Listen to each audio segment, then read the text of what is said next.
Introducción a la historia de la redención. Hoy quiero hablarles acerca de la introducción a la historia de la redención. Cuando leemos la Biblia desde la perspectiva de la historia de la redención, nos resulta mucho más fácil comprender su contenido. Esto se debe a que podemos ver con claridad el propósito de Dios y el lugar central que ocupa Jesucristo en toda la Escritura. A partir de hoy, desarrollaremos un total de 16 lecciones, a través de las cuales estudiaremos cómo leer la Biblia desde la perspectiva de la historia de la redención. Durante este recorrido aprenderemos a descubrir el hilo conductor que une los 66 libros de la Biblia. Comprenderemos el plan de salvación de Dios desde Génesis hasta Apocalipsis y veremos cómo toda la Escritura apunta a Jesucristo y a su obra redentora. ¿Cuál es el enfoque de la Biblia? La Biblia tiene un enfoque. Ese enfoque es Jesucristo. Jesús dijo: escudriñad las Escrituras, porque a vosotros os parece que en ellas tenéis la vida eterna, y ellas son las que dan testimonio de mí.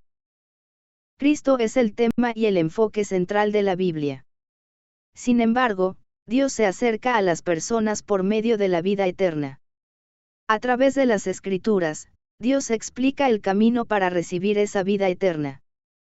La manera de leer la Biblia puede variar según la personalidad y las características de cada persona. Sin embargo, debemos comprender la naturaleza propia de la Biblia y leerla conforme a la forma en que la misma Escritura desea ser leída. La Biblia nos proporciona información acerca de la vida eterna.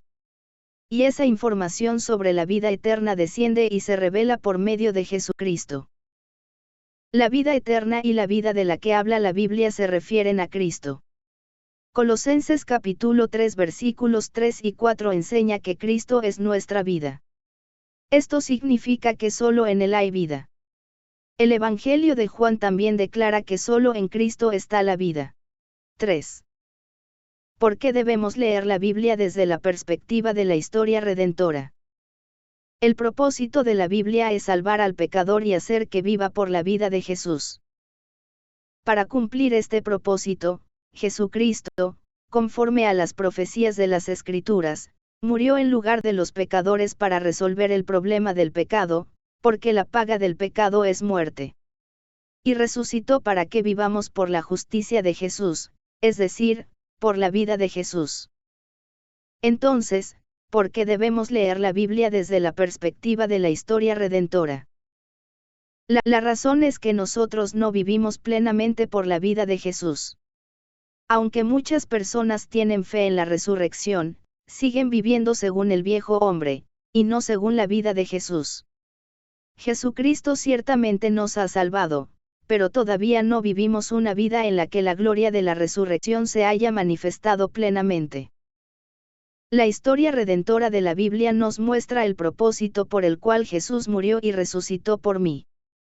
Por eso, cuando leemos la Biblia desde la perspectiva de la historia redentora, nace en nosotros la fe en Cristo. Además, leer toda la Biblia desde la perspectiva de la historia redentora significa leerla conforme a la intención de Dios, quien es el autor de las Escrituras, y leerla teniendo a Jesucristo como el centro y el enfoque principal. 4. ¿Qué es la historia redentora? Este seminario presenta una perspectiva redentora para leer la Biblia, enfocando toda la Escritura en Jesús. La historia redentora es la profecía revelada acerca de la vida y la obra de Jesucristo. También se refiere a la historia de la salvación de Dios. Leer la Biblia desde la perspectiva de la historia redentora significa, en última instancia, obediencia. La Biblia llama fe a la obediencia. Sin embargo, obedecer no significa simplemente esforzarse mucho. Romanos también enseña que la obediencia pertenece a la fe.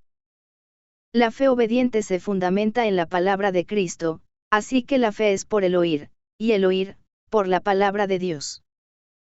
La Biblia es el misterio de Dios. Este misterio se manifestó como la vida de Cristo y se une al ser humano como Él. Es el misterio de la teología. Cuando el creyente que ha comprendido este misterio obedece, esto se convierte en el misterio de la fe. La fuerza que nos permite comprender el misterio de la teología, que es la vida de Jesús, y vivir en el misterio de la fe, que es la obediencia del creyente, se encuentra en la Biblia, la palabra de Dios. La Biblia exige obediencia, pero la obediencia solo puede realizarse por medio de la fe. La fe viene por el oír, y el oír viene por la palabra de Cristo. Esa palabra habla esencialmente de la obra redentora de Cristo. Por lo tanto, cuando leemos toda la Biblia desde la perspectiva de la historia redentora, el Evangelio de la historia de la salvación de Jesucristo impacta la vida del creyente, de modo que llega a desear, ya no vivo yo, sino que quiero vivir por Jesús. 5. ¿Cuál es la importancia de la lectura de la Biblia? Lo más importante en la lectura de la Biblia es el propósito. Más importante que saber cuándo, dónde, a quién y de qué manera habló Dios, es comprender el enfoque central de su palabra. Estudiar cronologías, lugares, nombres o diagramas puede ser útil como parte de un programa de estudio, pero no debemos perder de vista aquello que es aún más importante. Al leer la Biblia debemos descubrir respuestas a preguntas como: ¿por qué me creó Dios? ¿Por qué creó el mundo? ¿Cuál es el propósito de mi vida como ser creado? ¿Cómo un pecador como yo llegó a creer en Jesús por la gracia de Dios y a convertirse en hijo de Dios? Hay un propósito por el cual hemos llegado a ser hijos de Dios. Si pensamos únicamente en ser salvos e ir al cielo, todavía no comprendemos plenamente ese propósito. La conclusión de la Biblia es que Jesucristo viva como Rey dentro de nosotros en el reino de Dios.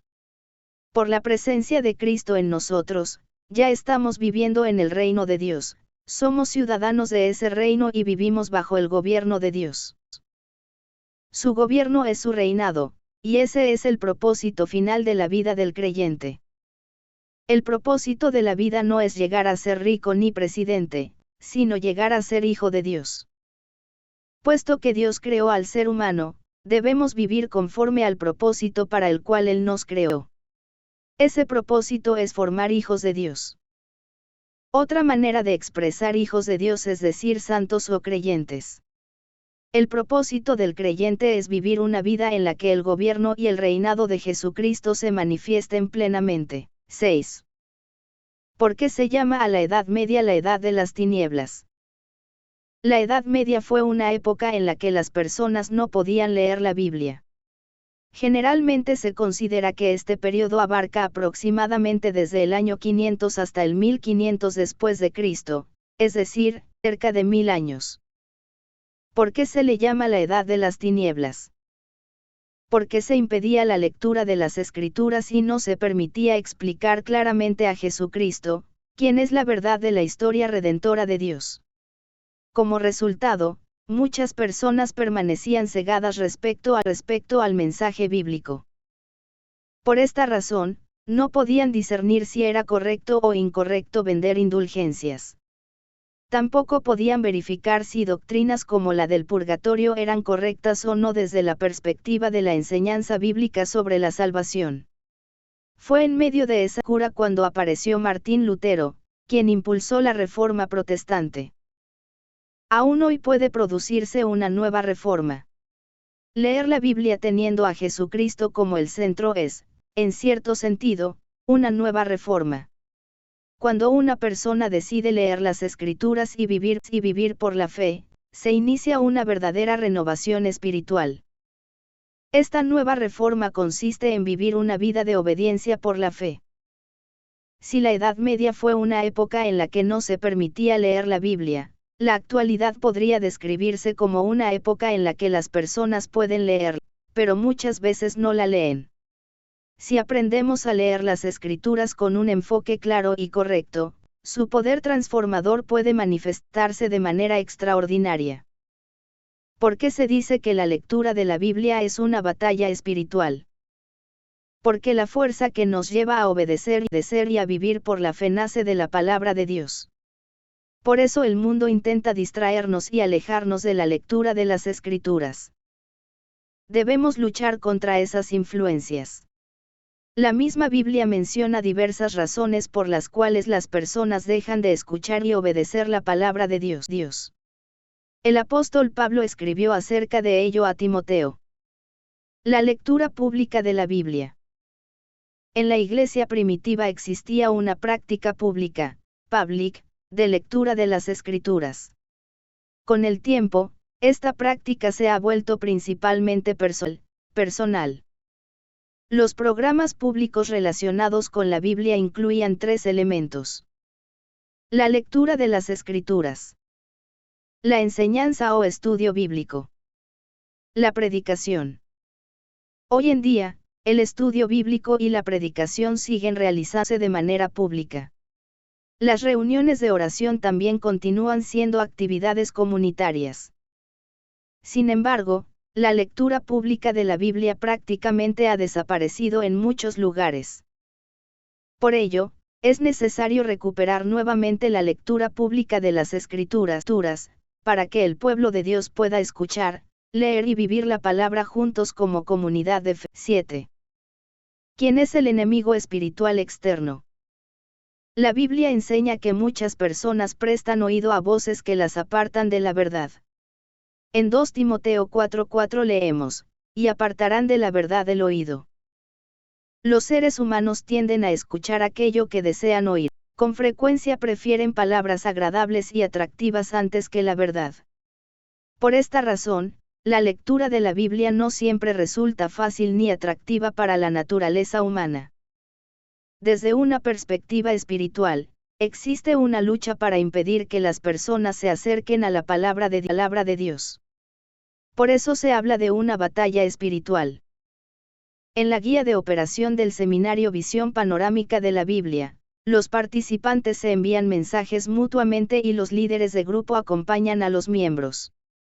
Esto tiene como propósito ayudarse unos a otros en esta lucha espiritual. La lectura de la Biblia posee un enorme poder transformador.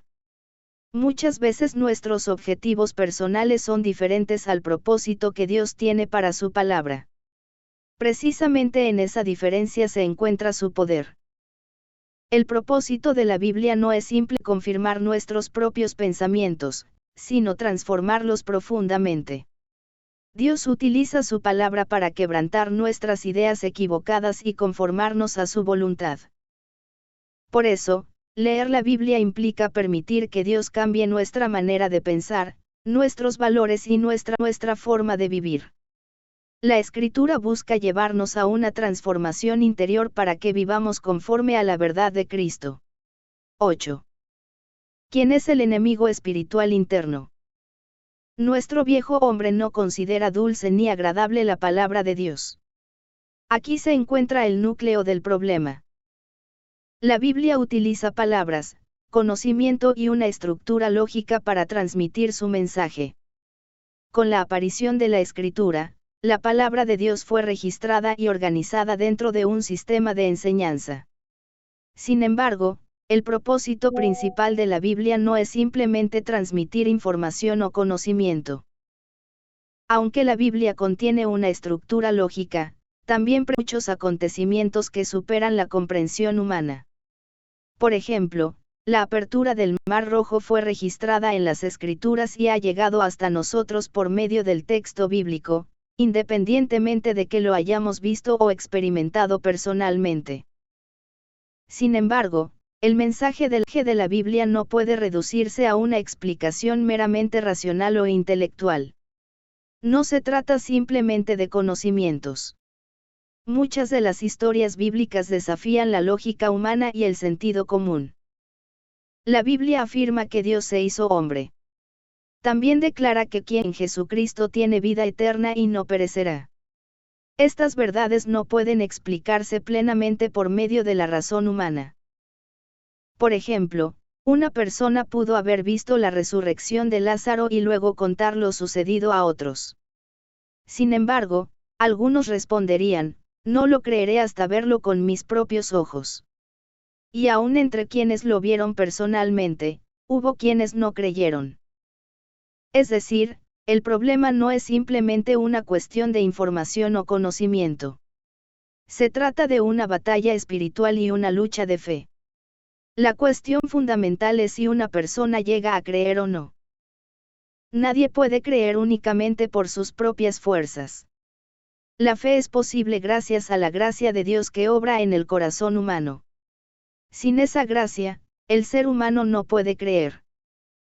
Sin embargo, muchas personas desconocen esta realidad y consideran la Biblia solamente como un libro de conocimientos.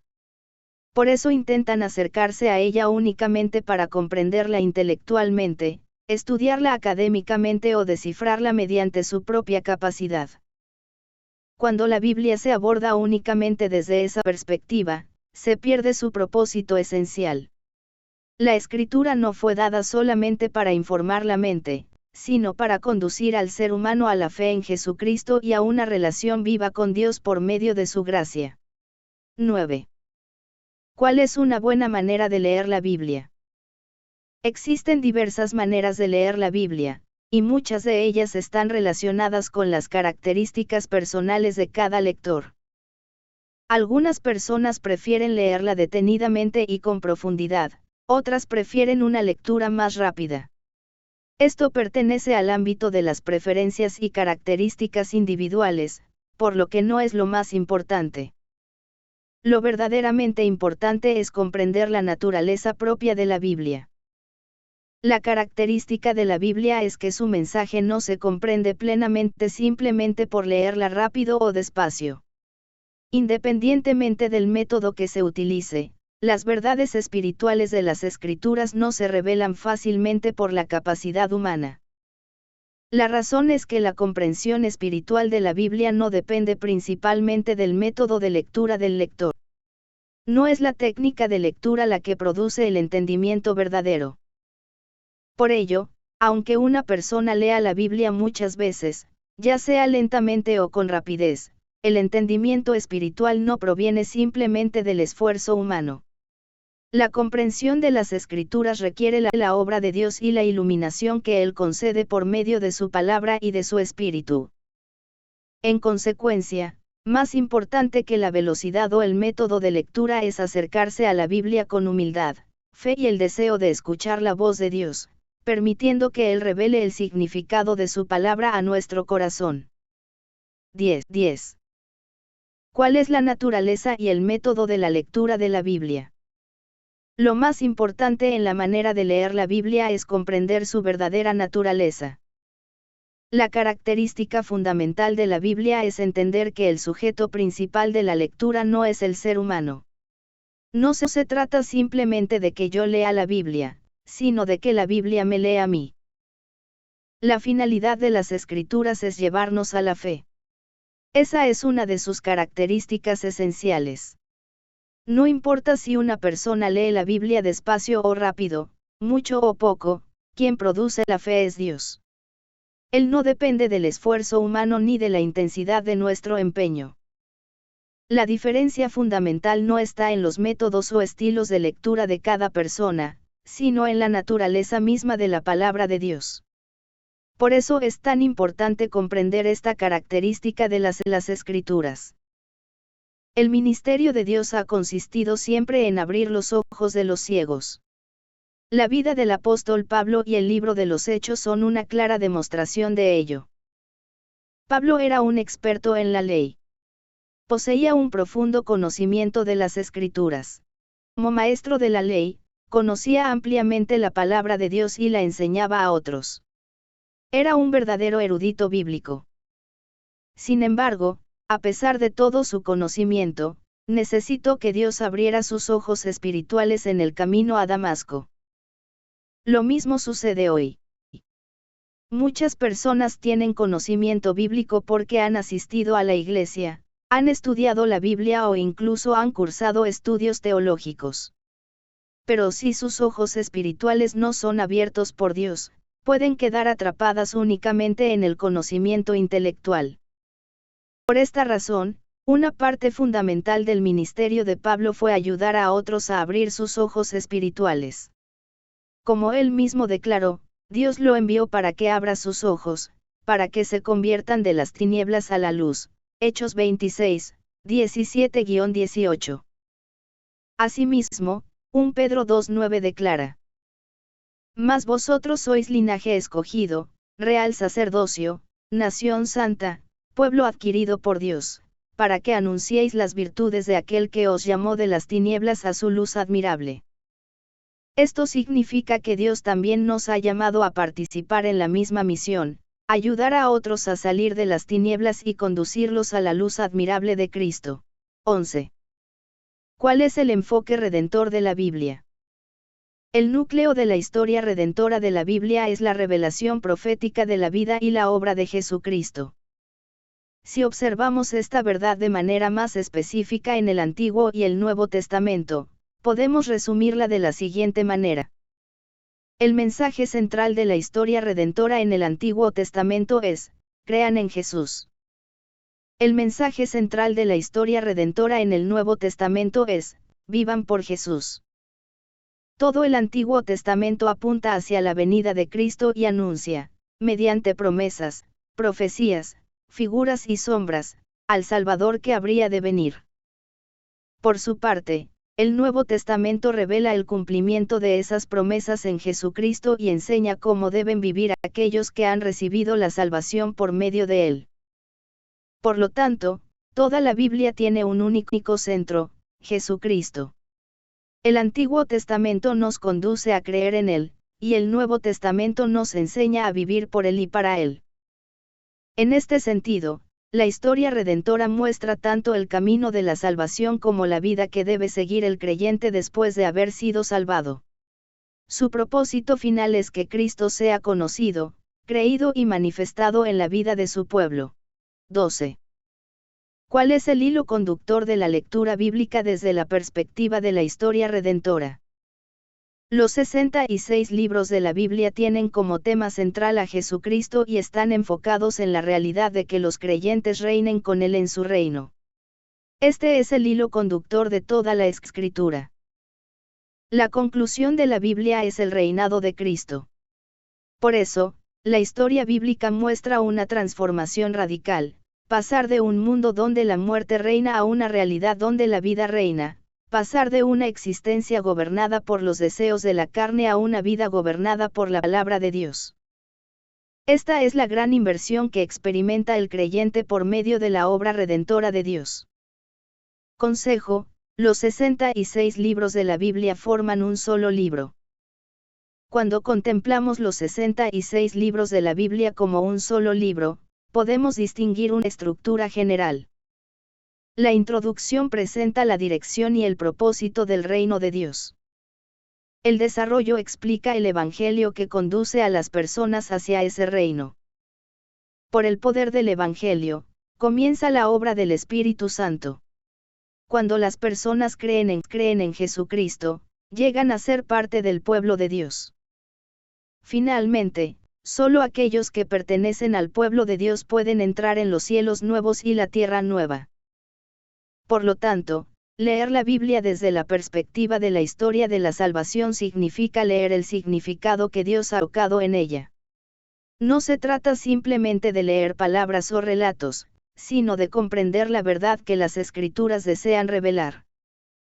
La lectura redentora de la Biblia busca descubrir cómo Dios ha llevado a cabo su obra de salvación desde Génesis hasta Apocalipsis, y cómo toda esa historia encuentra su cumplimiento en Jesucristo y en el establecimiento de su reino eterno.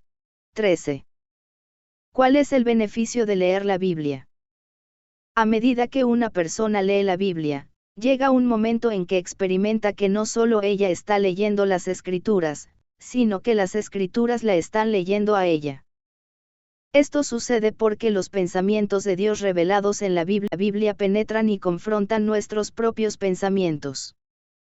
Un ejemplo de ello es Zacarías, el sacerdote del Nuevo Testamento. Él recibió una visión y una revelación de parte de Dios. Sin embargo, Dios permitió que quedara mudo. ¿Por qué razón? Porque aún después de haber recibido la revelación divina, Zacarías podía seguir hablando desde la incredulidad y no desde la fe. Por eso el ángel le dijo: "Y ahora quedarás mudo y no podrás hablar, hasta el día en que esto se haga, por cuanto no creíste mis palabras. Lucas 1:20. Tan importante era el cumplimiento del propósito de Dios que incluso el nombre de Juan fue determinado por mandato divino. La realidad es que los seres humanos pueden ver la verdad e incluso experimentarla personalmente, y aún así no comprenderla plenamente. Esto ocurre porque intentamos entender las cosas de Dios únicamente mediante nuestra razón humana. Consejo: cuando leemos la Biblia, la información del cielo atraviesa nuestros pensamientos. Generalmente se habla de la santificación como una etapa del crecimiento espiritual. Sin embargo, la santificación no consiste simplemente en que una persona mejore un poco o se vuelva una versión más refinada de sí misma. Cuando el creyente vive la vida de salvación y se alimenta de la palabra de Dios, el propósito de las Escrituras no es solamente mejorarlo, sino transformarlo profundamente. Dios desea renovar completamente nuestra manera de pensar. Quiere cambiar nuestros criterios, nuestra mentalidad y nuestra forma de ver la vida. La obra de Dios no consiste en hacer pequeños ajustes a nuestro viejo hombre, sino en llevarnos a una nueva vida en Cristo. Por medio de su palabra, Dios confronta nuestros pensamientos, derriba nuestras falsas seguridades y nos conduce a vivir según su justicia. En otras palabras, la lectura de la Biblia no tiene como finalidad principal aumentar nuestro conocimiento, sino permitir que Dios transforme nuestro corazón, haga morir al viejo hombre y nos lleve a vivir por la vida y la justicia de Jesucristo. 14. ¿Cuál es el significado de la santificación? La transformación del ser consiste en vivir la realidad descrita en Gálatas 2:20. Con Cristo estoy juntamente crucificado, y ya no vivo yo, mas vive Cristo en mí. Esto puede resumirse en la expresión, yo muero y vivo por Jesús. Esta es la conclusión de la Biblia y también la conclusión del Evangelio. ¿Dónde encontramos la capacidad para vivir de esta manera? Solamente en la de Dios. Debemos depender de la gracia de Dios y confiar plenamente en ella. Cuando una persona lee la Biblia y ora con fe, apoyándose en la gracia divina, llega un momento en que esa gracia inunda su vida y produce una transformación profunda. El verdadero significado de la santificación. El significado correcto de la santificación no es simplemente mejorar algunos aspectos de nuestra vida ni adquirir más conocimiento religioso. La santificación implica que el viejo yo vaya muriendo para que Cristo viva cada vez más plenamente en nosotros. No se trata de una simple actualización de nuestros conocimientos o de una mejora gradual de nuestras capacidades humanas. Más bien, significa que nuestra manera de pensar es transformada completamente por la manera de pensar de Dios. La santificación ocurre cuando nuestros valores, deseos, criterios y prioridades son renovados por la obra de Dios, hasta que nuestra vida refleja cada vez más el carácter y la voluntad de Jesucristo. Por lo tanto, la santificación no consiste principalmente en que el creyente llegue a ser una mejor versión de sí mismo, sino en que Cristo ocupe el lugar central de su vida, de modo que cada vez pueda decir con mayor verdad: ya no vivo yo, mas vive Cristo en mí. 15. ¿Cuál es el camino que presenta la Biblia? Existe un versículo fundamental desde la perspectiva de la historia redentora. Jesús le dijo: yo soy el camino, y la verdad, y la vida, nadie viene al Padre, sino por mí. En este pasaje, el camino explica el medio de la salvación provisto por Jesucristo. La verdad revela el contenido de la salvación mediante el pacto de Dios y la vida que corresponde a los redimidos. La vida señala la plenitud de la salvación, es decir, vivir por la vida misma de Cristo. Por lo tanto, en este único versículo están contenidos la salvación, la vida de salvación y la consumación de la salvación de las que habla la historia redentora. La importancia del camino. El libro de Proverbios también enfatiza la importancia del camino. Al hombre le parece derecho, pero su fin es camino de muerte.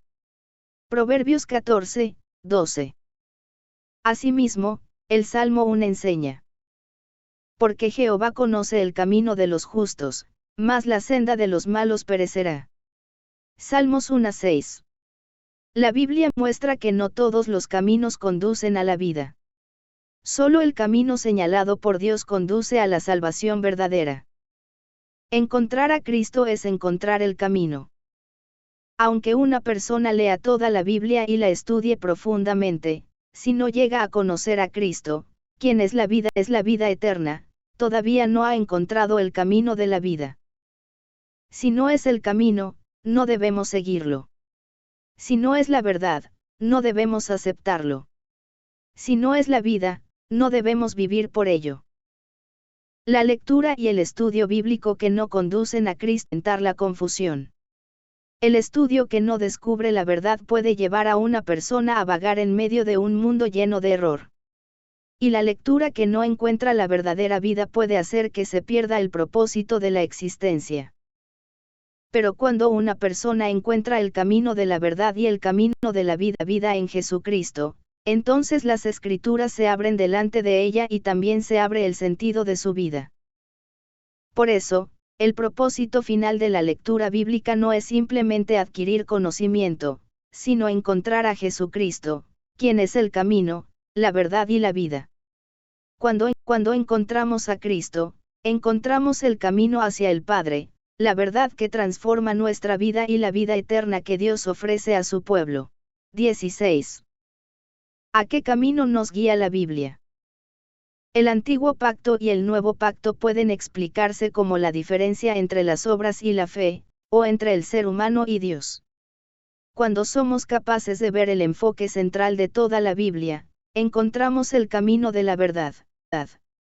Quien encuentra ese camino llega a vivir por la vida de Cristo. El pacto de las obras no puede otorgar salvación.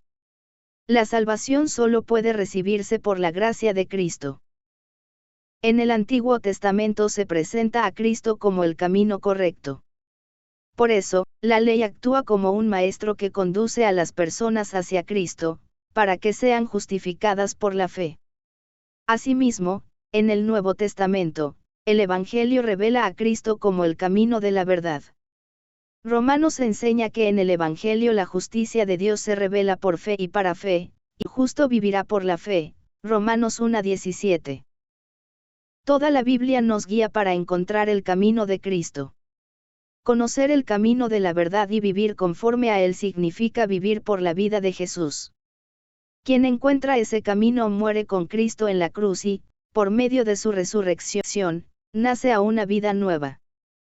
¿Por qué la Biblia nos guía hacia el camino de la vida? La Biblia nos guía por el camino de la vida por tres razones principales. Para que encontremos el camino de la vida eterna. Para que descubramos el criterio de la verdadera verdad.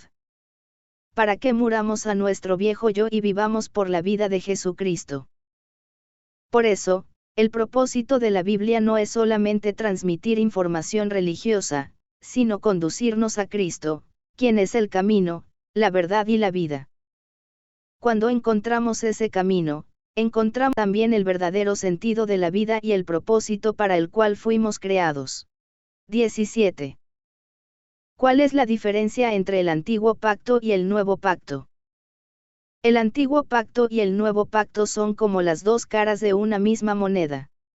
Dentro del Antiguo Pacto, la ley, se encuentra oculto el Nuevo Pacto, el Evangelio, y dentro del Nuevo Pacto se revela plenamente aquello que estaba contenido en el Antiguo Pacto. De igual manera, la ley y el Evangelio no pueden separarse completamente. Ambos forman parte del único plan redentor de Dios. La diferencia principal es que el mismo pacto fue escrito primero en tablas de piedra y después en las tablas del corazón. En este sentido, el nuevo pacto, revelado en el Evangelio, es aún más profundo que el antiguo pacto expresado en la ley. La ley escrita en tablas de piedra consideraba que una persona guardaba el mandamiento mientras no cometiera externamente la acción prohibida. Sin embargo, el Evangelio, escrito en el corazón, va más allá de las acciones externas y examina las intenciones internas del ser humano. Por eso Jesucristo enseñó que quien mira a una mujer para codiciarla ya adulteró con ella en su corazón, Mateo 5:28. Del mismo modo, quien alberga odio o desprecio en su corazón se hace culpable delante de Dios, Mateo 5:21-22. Por lo tanto, el antiguo pacto enfatiza principalmente la conducta externa, mientras que el nuevo pacto transforma el corazón y la vida interior. El propósito del nuevo pacto no es solamente cambiar el comportamiento de una persona, sino renovar su naturaleza por medio de la obra de Cristo y del Espíritu Santo. Así, la diferencia fundamental no consiste en que Dios haya cambiado su voluntad, sino en que bajo el nuevo pacto la voluntad de Dios ya no está escrita solamente en tablas de piedra, sino grabada en el corazón de su pueblo, conforme a la promesa divina. Jeremías 31:33, 18. ¿Cuál es la eficacia del antiguo pacto y del nuevo pacto? Si no comprendemos la verdad del pacto que enseña la Biblia, podemos enfatizar únicamente la gracia y perder de vista la vida del Evangelio, o enfatizar solamente la ley y perder de vista la gracia. La verdad del pacto es como la punta de un iceberg, lo que vemos es solo una pequeña parte de una realidad mucho más profunda.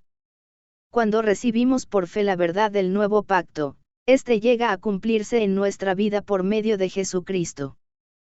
Entonces, ¿cómo se revela el nuevo pacto que estaba oculto? Se revela a través de la palabra de Dios. Por eso, quien busca la verdad del nuevo pacto busca las Escrituras. En cambio, quien busca solamente métodos o técnicas termina buscando únicamente programas y estrategias humanas. El pacto de obras es un pacto basado en la acción humana. Consiste en mandamientos como haz esto o no hagas aquello, y presupone la responsabilidad del ser humano de obedecer. Por otro lado, el pacto de gracia es aquel en el que Dios establece su promesa de manera soberana y la cumple por su propia iniciativa, independientemente de los méritos humanos. Por lo tanto, si llamamos al pacto de obras la ley, el pacto de gracia corresponde al nuevo pacto del Evangelio. La salvación no depende de nuestras obras, sino de la obra consumada de Cristo. Nuestra responsabilidad es creer lo que Dios ha hecho por nosotros. Como enseña la Escritura, debemos considerarnos muertos al pecado, pero vivos para Dios en Cristo Jesús. Romanos 6:11. La eficacia del nuevo pacto consiste en que aquello que la ley no podía producir en el corazón humano, Dios lo realiza por medio de su gracia. El nuevo pacto no solamente exige justicia, sino que también concede la vida, el poder y la presencia de Cristo para vivir conforme a la voluntad de Dios. Así, el antiguo pacto revela nuestra necesidad de salvación, mientras que el nuevo pacto revela a Jesucristo como el cumplimiento perfecto de la promesa de Dios y como la fuente de una nueva vida para el creyente. 19. ¿Cuál es el contenido redentor contenido en el nuevo pacto? En el Antiguo Testamento, los mandamientos de Dios se manifiestan como la parte visible de un iceberg por medio de la ley. Lo que vemos a través del Antiguo Testamento es la ley, sin embargo, así como debajo de la superficie del mar existe una enorme masa de hielo invisible, también existe un nuevo pacto grande y maravilloso que estuvo oculto desde los siglos y generaciones pasadas. En el Nuevo Testamento, Jesucristo aparece como la parte visible del Evangelio, semejante a la punta de un iceberg. Sin embargo, los tesoros escondidos en él no siempre son visibles a simple vista. Así como un capitán experimentado puede reconocer la inmensa masa de hielo oculta bajo el mar al ver solo una pequeña parte del iceberg, también el creyente maduro en la palabra puede descubrir la profundidad espiritual contenida en un pasaje aparentemente sencillo de las Escrituras. El hecho de que Adán, siendo inocente, pecara al comer del árbol del conocimiento del bien y del mal demuestra que el ser humano no puede vivir sin la gracia de Dios. Cuando Dios dijo a Adán: «Mas del árbol de la ciencia del bien y del mal no comerás, porque el día que de él comieres, ciertamente morirás». Génesis 2:17. Estableció un pacto de obras. Este pacto revela que la criatura humana depende totalmente de su Creador y que, sin la gracia de Dios, su destino es la muerte. Por otro lado, el pacto de gracia anuncia que Cristo, la descendencia de la mujer, vendría para dar vida a los muertos. La Escritura presenta una enemistad entre la serpiente y la descendencia de la mujer. Cristo, la descendencia prometida, heriría la cabeza de la serpiente, mientras que la serpiente heriría su talón. Esta profecía encuentra su cumplimiento en la cruz. Por la desobediencia del primer Adán, toda la humanidad fue constituida pecadora. Pero por la obediencia del último Adán, Jesucristo, se abrió el camino de la salvación y del perdón de los pecados para los pecadores. Así como existe un evangelio primitivo, también existe un pacto primitivo. En este pacto aparecen tanto el antiguo pacto como el nuevo pacto. El antiguo pacto está representado por el árbol del conocimiento del bien, símbolo del pacto de obras. El nuevo pacto está representado por el árbol de la vida, símbolo del pacto de gracia. El fruto del árbol del conocimiento era algo que el ser humano no debía comer. En cambio, el fruto del árbol de la vida es dado por Jesucristo para que su pueblo lo reciba. Por eso el Señor promete: al que venciere, le daré a comer del árbol de la vida, el cual está en medio del paraíso de Dios. Apocalipsis 2:7. En consecuencia, el contenido redentor del nuevo pacto consiste en que aquello que el ser humano perdió por el pecado de Adán es restaurado por medio de Jesucristo. Lo que fue cerrado por la desobediencia es abierto nuevamente por la gracia. El árbol de la vida, inaccesible a causa del pecado, vuelve a ser ofrecido por Cristo a todos los que creen en él. Así, el nuevo pacto revela la obra salvadora de Dios desde Génesis hasta Apocalipsis, teniendo a Jesucristo como su centro y cumplimiento. 20. ¿Cuál es la conclusión de la salvación?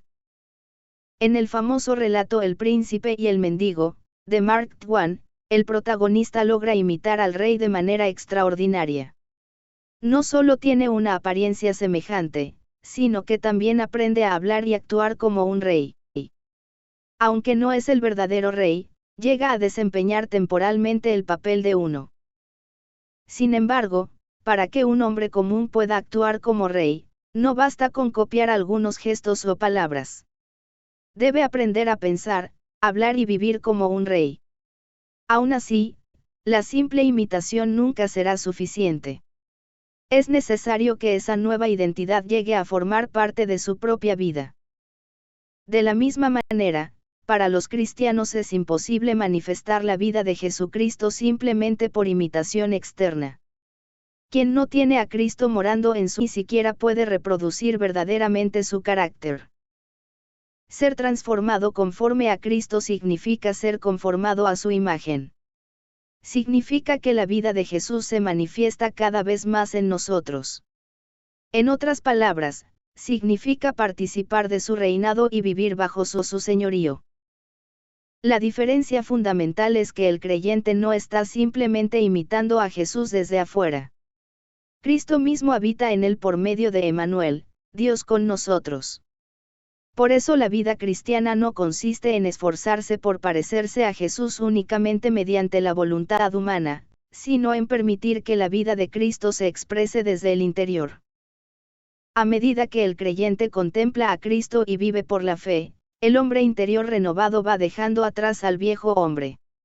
El antiguo yo pierde su dominio y el nuevo hombre, creado conforme a Cristo, comienza a manifestarse. Por lo tanto, la conclusión de la salvación no es solamente el perdón de los pecados ni únicamente la entrada al cielo. La conclusión de la salvación es que Jesucristo viva y reine en el creyente, y que el creyente viva como una nueva criatura bajo el gobierno de Cristo. Y se cumple la palabra. Con Cristo estoy juntamente crucificado, y ya no vivo yo, mas vive Cristo en mí. Gálatas 2:20. La meta final de la salvación es que el viejo hombre muera y que Cristo sea manifestado plenamente en la vida del creyente, hasta que éste viva como ciudadano del reino de Dios y participe del reinado de Jesucristo. 21. ¿Cuál es el reino que la Biblia anhela? En el futuro llegará un reino en el que los creyentes reinarán juntamente con Cristo de manera plena y visible en la historia. Sin embargo, el reinado con Cristo no comienza únicamente en el libro de Apocalipsis. Antes de que el reino consumado se manifieste visiblemente, este propósito ya había sido revelado desde el libro de Génesis.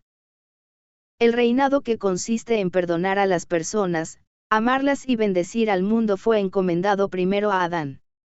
El nombre Adán no se refiere solamente a un individuo, sino que también representa a la humanidad. Esto indica que Dios creó al ser humano para ejercer dominio bajo su autoridad y reflejar su gobierno. El criterio para reinar por medio de la vida de Jesucristo es la palabra de Dios. Cuando una persona desobedece la palabra de Dios, la muerte ejerce dominio sobre ella. Pero cuando obedece la palabra, la vida de Jesucristo reina en su interior.